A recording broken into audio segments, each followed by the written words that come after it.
Here's a short video on how to edit your art reference photos. Now I'm going to tell you about a free program online where you can manipulate your reference photographs to your art's content. And as I say, this is free, completely free. Yeah, there's a paid version as well with more facilities. So what you can do, this is called Canva.com. As you can see there, look, Canva.com. Create a free account. And there's my little mugshot up there, as you can see there. Okay, hello. Create a design, you can do it this way around, or you can go through templates and choose whatever you want through the templates there. I'm going to go create a design, and you can even customize the size as well. So if you know the specific sizes for the picture that you want to kind of work with or anything like that, you can set a size. So we can go to that one and type in whatever size you want. I'm going to go for the video size actually, I've already got one on there. Look. So let's use that one. Now that opens up in a brand new tab, as you can see. So now you've got a blank canvas. So the thing is, you want to manipulate a photograph, don't you? Or an outline drawing or something like that. So what you can do, I've already got my uploads here, look. So I've already uploaded, I can bring something in there. Or I can grab a photograph from my hard drive and then drag it in. So I can do it that way around as well. So let's say my small copper. Okay, so the small copper photograph, which is that one there. Yes, one of my very own photos. And you can drag this to whatever size you want. Just grab the corners like so, look. Just to fit the screen, just get it in there like that. Or if you want to, if I just make the screen a little bit smaller, because it's a bit big that, isn't it? Let's go to 75%. I can drag it even higher and fit the screen even more like that. And that's quite nice actually, I like that. Now I want to manipulate that, I want to brighten that. In fact, I also want to make it into grayscale. So I want to change the properties of it. The beauty about Canva is that you've got some very basic editing facilities on here and some more advanced ones as well. And you click on edit image. Now you've got three there, look, the brightness, contrast, saturation. And there's even more within there when you click on see all. There's also filters and all sorts down here you can work with as well. So you can even go through all of those and play with the filters. Have a look at this one, shall we? So see all on filters. You can go to grayscale and you can play with it that way around. Okay. So if I just undo that. But what I want to show you, if I just come out of the filters a minute and then click on the main colours. See all, look at that lot. Wow.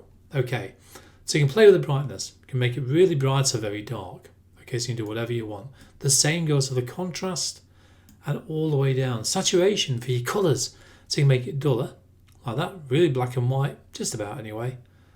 Or you can make it very, very colourful, whichever way you want it to be. So good way of kind of manipulating it and changing it around. You can even blur it, or if you want to, sharpen it. So a variety of things. I very often put a little bit of sharpness on, probably about -5. And then you can go through all these different settings down here. You can put a vignette on the side as well. So many options, so many options. So that is how I would normally do it that way around. However, remember, I want to make this printer friendly really more than anything. Brighten it a little bit. Let's take down the saturation right down to grayscale. So it's all virtually black and white, okay? So we'll work off that. And then I'm going to brighten it a little bit more. Probably even increase the contrast as such. Just play around with that. I'm happy with that. Right, let's go for that. And then I want to crop this down as well. So let's go to the crop tool there, look. And you can grab the corners. Drag it into the size that you want, something like that. Then push your enter key, and then there you go. And there you go, that's nicely cropped. As simple as that. I know, very good, isn't it? Very, very good. The other thing you can do as well, if you want to, with any of this, you can put text on there. If you want to put a thank you or put some custom text on there, so you can put a heading on there. Thank you. Like so. And you can resize that as well, make it much, much more than you want it to be. And then you've got a wide choice, got to angle that, of both colours and also, there's your colours on that one, and also the fonts, the type of lettering you want to use here. Some are paid for, so the ones with a little kind of symbol there are ones where you're going to have a paid account. But there's a lot of freebie ones as well. So let's have a look at the Copper Hewitt. There you go, look. And Check and Cardo.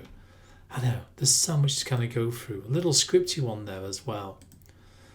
So that's basically what I would do. And the good thing about this as well, I don't want that on there, is that you can then, if you want to, sorry Joe, you can then, if you want to, download that onto your computer. So you can go to Share, Download, and I like to choose a different system. I'm going to got because I use the video format, I don't want it as a video, I want it as a JPEG image, and I can click on Download. I'll pop into my Downloads folder, and I can open that one up as a JPEG image. And there it is. And then what I can do, I can go to print and print that off with my normal printer here at home. Normally on a cheap economical setting.